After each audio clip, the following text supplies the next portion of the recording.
Cheers, blokes. This is Scrap Gear. It's Monday again, and with Monday comes another Geek Hype Radio discussion topic video from our latest episode, which was episode 25.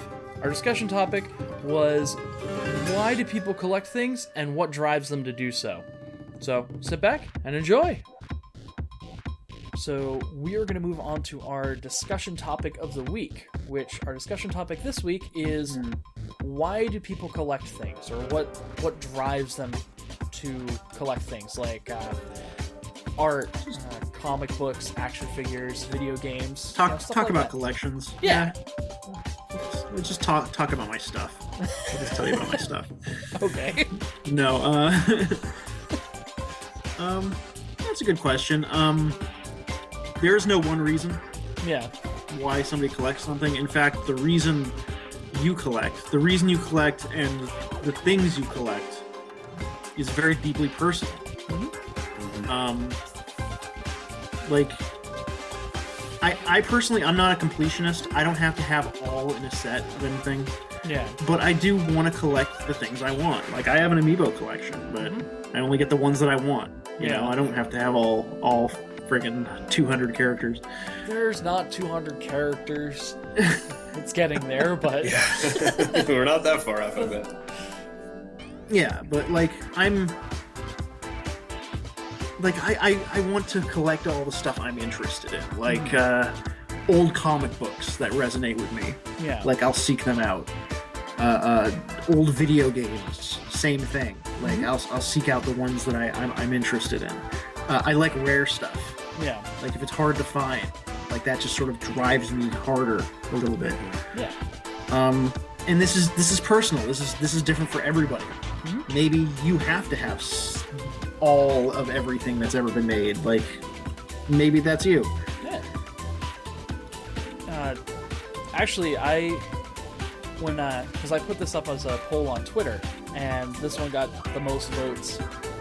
So when I saw, like, okay, this looks like where our discussion topic is going to go, I actually sat down and I rewatched Nintendo Quest by Pyre Productions. And I know I've talked about it on here before, and which I highly recommend if you've ever been a collector of video games. Go check it out. You can get the 3-disc Blu-ray on their website, nintendoquest.com. They've got their Power Tour set coming out, which you see like all the different cities and stuff that they toured the Nintendo Quest movie at. So that's coming out really soon if it's not out already. But yeah, go check that out, nintendoquest.com. But yeah, crap, where was I?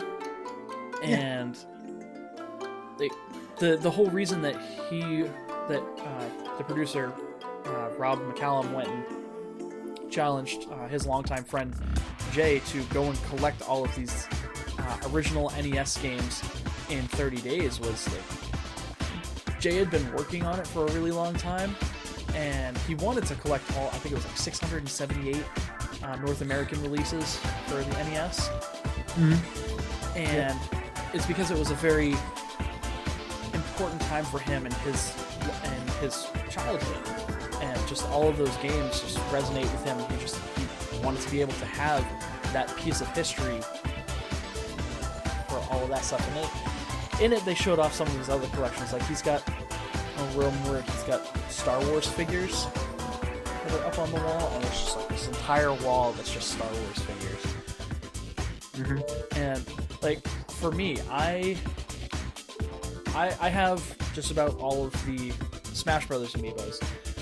One, because I think they're cool. I like using the amiibo figures for stuff. So I take all of my, like, any action figure or anything that I get, I take it out of the package, because I want to be able to set up things. Like, if at some point I ever get a Master Chief action figure, I've got one of Spartan Locke, so I want to have it set up on my shelf where they're like pointed at each other and they're, you know, at a stalemate or something like that. Make it look cool, so that way when somebody Reservoir Dog style. Yeah, sure. Mexican standoff. Like, I want, you know, if somebody comes over to be like, oh man, like, that looks really cool, like, when did you get those or whatnot. Like, I've also What else have I got floating around that I've got collected?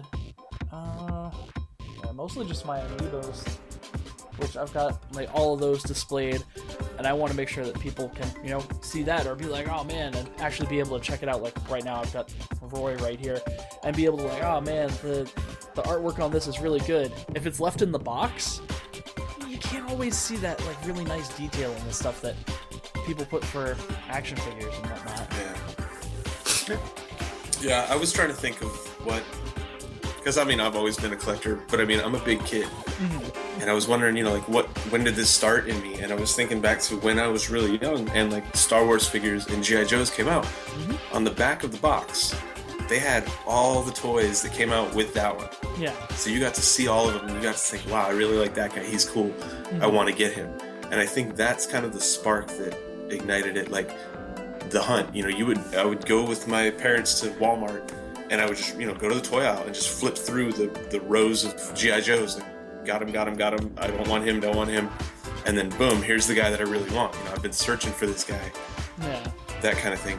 And when Transformers came out when I was a kid, they came with a little pamphlet inside. You would like unfold it, and it had, like battle scenes set up with all these new toys, and it just tickled your imagination and made you really desire those toys that much more. And I've got, like nostalgia. I said last week, yeah, absolutely. Yeah, it is. It's just making you a kid again. And like I said, I've got personally, I've been seeking out and trying to find a lot of the toys that I had as a kid. Yeah. Because nostalgia, exactly. Because I was a kid, and they got wrecked, or they got lost, or whatever. And I've been going to antique stores trying to find all the old classic Star Wars figures that I used to have, or whatever. It's difficult. It's difficult because a lot of the times it's missing accessories, or they're slightly damaged, or whatever. I mean, it's basically, we're still the same people as we were when we were kids, but now we have enough money to go buy these things. Yeah, that's true. I mean, I've got all those Infinity figures, like I said last week. I meant to count them this week just to find out how many I have, because it's absurd. But I've got another collection of Mighty Mugs. They were these action figures. They're kind of like the Funko Pop vinyl figures, but they were a series that were released, and they'd sold them in Target and stuff. But they're Star Wars. I've got Transformers. I've got Indiana Jones, G.I. Joes, a ton of Marvel ones. Yeah. But I didn't get all of them. But I got almost all the ones I wanted. There's a couple that eluded me. But I mean, like, the Boba Fett one was like $45. These are $10 toys. Yeah. But I got the Boba Fett, And it's like I have almost all the ones I want. And they're on a ledge in my kitchen, but they line the entire room. Yeah. And there's probably, I'd say, at least 50 of them.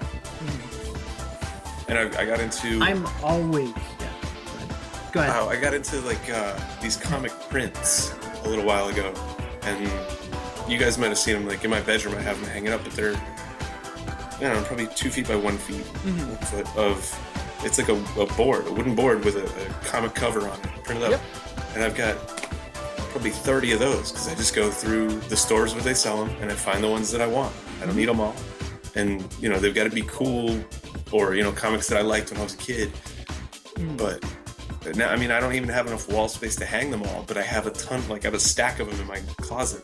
What am I going to do with these? I don't know, but every time I go to that store, I still look for new ones.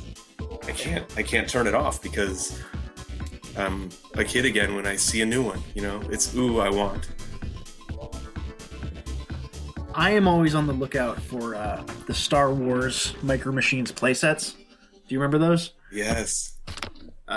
Micro Machines were just these tiny little cars that were just big as a dime, really. Yep. And they had a whole Star Wars series of these heads. These heads that unfold into a whole playset. These various this little playset, the scene from the movie. Yeah. And I'm always on the lookout for those. As you can see, I kind of got behind me here. The Imperial Guard, Chewie, Boba Fett, and a Stormtrooper. Yep.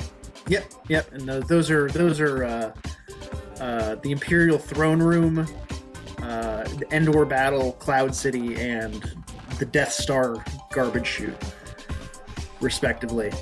and they all come with like little tiny little figures and ships and stuff. It's just like every time I see one of those, I gotta grab it. Yeah.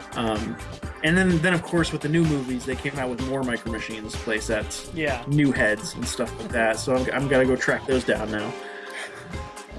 Something that I'm really bad about.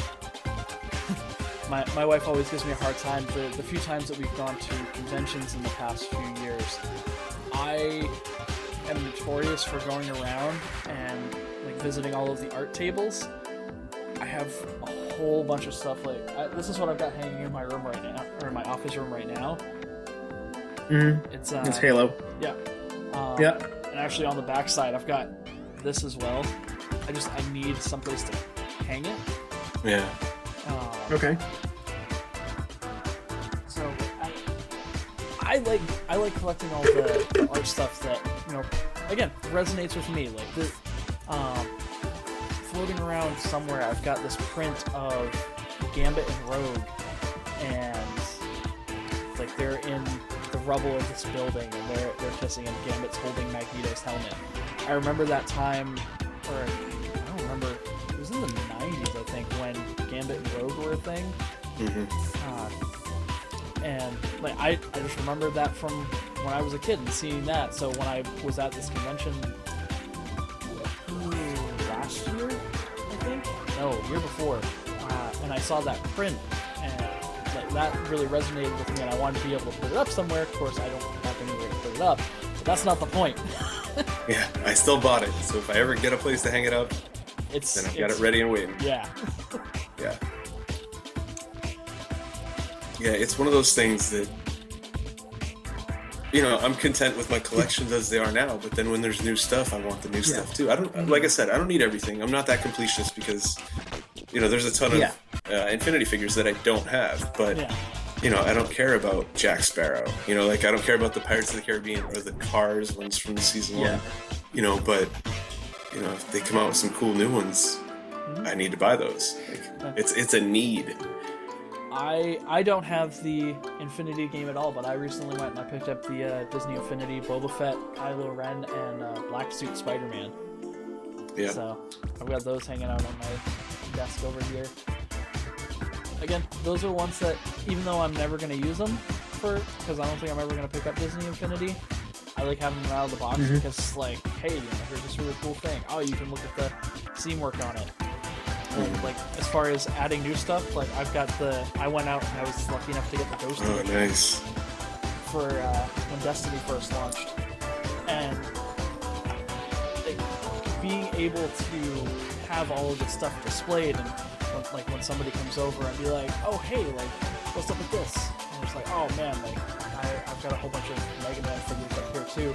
Like, Mega Man's always been a huge part of my life. Like, I love Mega Man.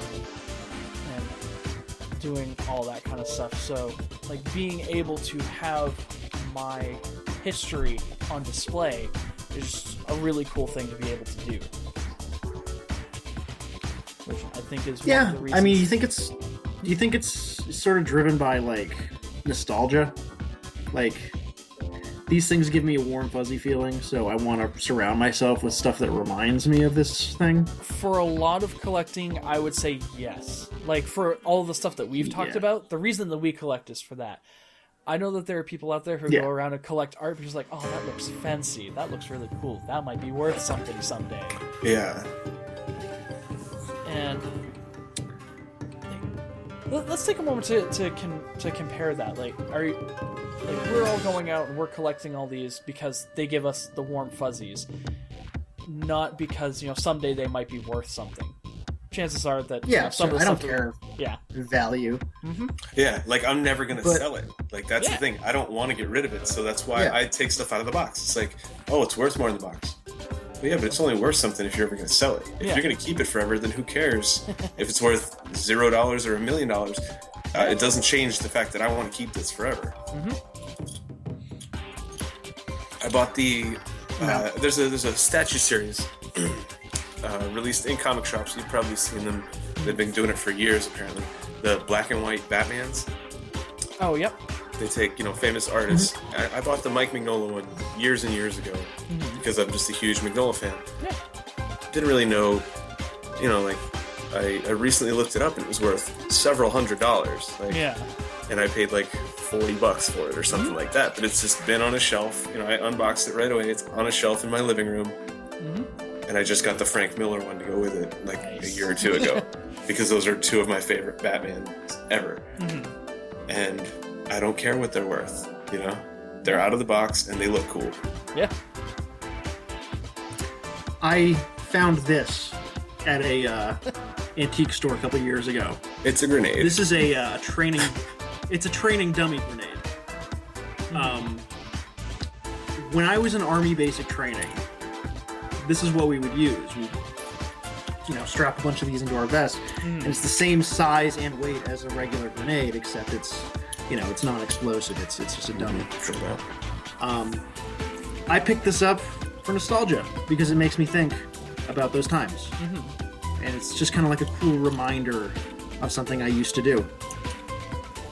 So yeah, I think it's, for me, collecting is definitely driven by nostalgia for various reasons. Yeah. I think anyone who collects for personal gain as far as profit and selling later, it's a completely different mindset of a person. It's and there are those people out there. Yeah. Oh yeah, and you know that's fine if that's what you're doing. But they're investors. They're not collectors. You know, I mean, they might have the name of collector because they know a lot about a certain thing. Yeah, like I work with a guy. He's younger than me. He's probably 27, 28.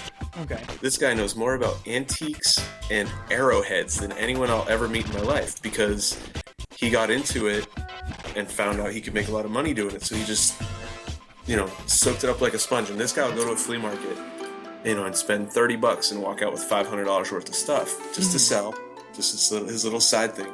Yeah. And he, you know, he does well at it because he knows. But, you know, as far as like collecting, you know, I wouldn't really consider him a collector because his motive is to make money off it. It's to move the product, not to hold on to it. Yeah, like the convenience store that Greg and I used to work at, there were a couple of people there that, you know, they could pick up a coin and tell you how much a coin was worth and be like, oh man, like this coin is worth this, you know, and I've got something very much like this in my coin collection that I'm building up to, you know, sell one day when it's, you know, worth X amount. It's like, well, yeah, you're collecting it right now, but you're collecting it with the purpose of getting rid of it at some point for a profit.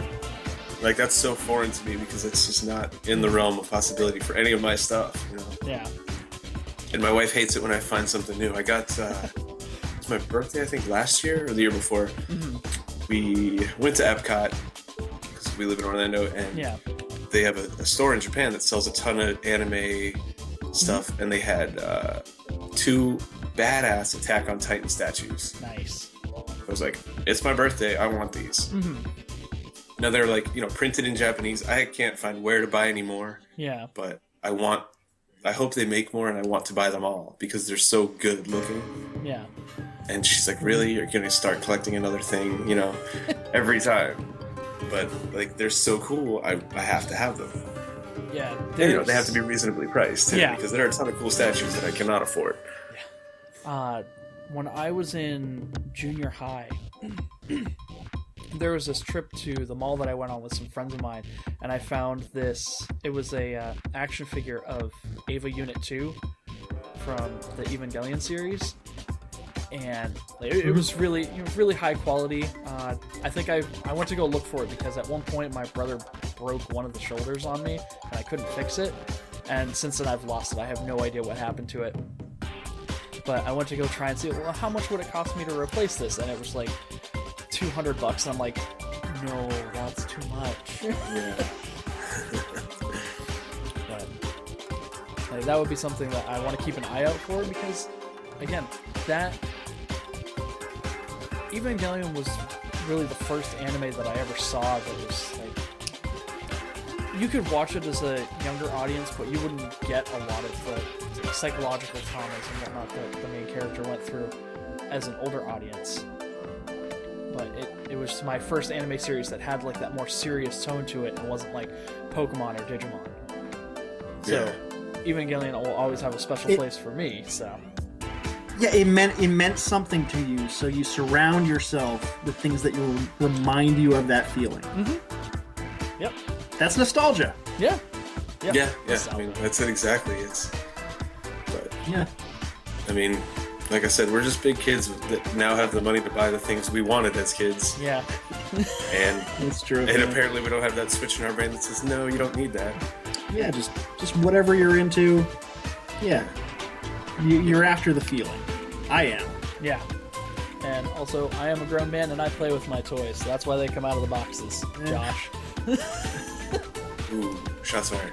Shot fired. Alright. Ooh. Yep. I think that's about it for this discussion, unless anybody wants to add anything. Unless anybody wants to add anything else to it. No, I think we're good. Put down the grenade. Yeah.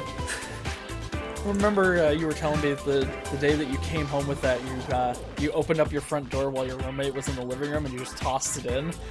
You freaked out. That's what you should do when you come home. Yeah. Well, these things are intended to be tossed around. So, yeah, it's very durable. You can just tuck it out anywhere. Okay, and that was our discussion topic from episode 25. Granted, we kind of broke down the whole, why do people collect things, and kind of talked about our reasons for collecting things, but that was because, like we said, the difference between two different people and why they collect it's going to vary from person to person. So, hope you enjoyed. If you did, hit that like button. And if you have any discussion topic ideas for us for our podcast, make sure to put it in the comments down below. We love hearing from our listeners and viewers. That's going to do it for this episode. And do me a favor, give us a smile. And until next time, sayonara. Running around, jumping from platform to platform. You look down, you have a blue cannon for an arm. Ah, damn it, we have the same thing. Uh-oh. You get to a chasm you can't cross. You look down to the ground. There's your trusty robot dog. Oh, nice. no.